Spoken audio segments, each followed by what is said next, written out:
வம்சவிருத்தி. திருமணமாகி நீண்ட நாட்கள் குழந்தை இல்லாதவர்கள் திங்கட்கிழமையில் விரதமிருந்து இரவு 8 முதல் 9 மணி வரை உள்ள நேரத்தில் சிவபெருமான் கோவில் சென்று அன்னைக்கும் ஈசனுக்கும் அர்ச்சனை செய்து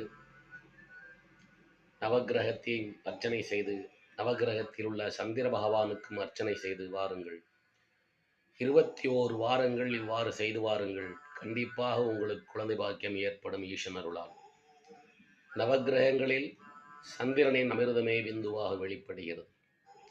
அந்த அமிர்தம் உங்களுக்கு சரியாக சுரந்து சரியாக குழந்தை பாக்கியம் ஏற்பட வேண்டுமெனில் இந்த பரிகாரத்தை செய்யுங்கள்.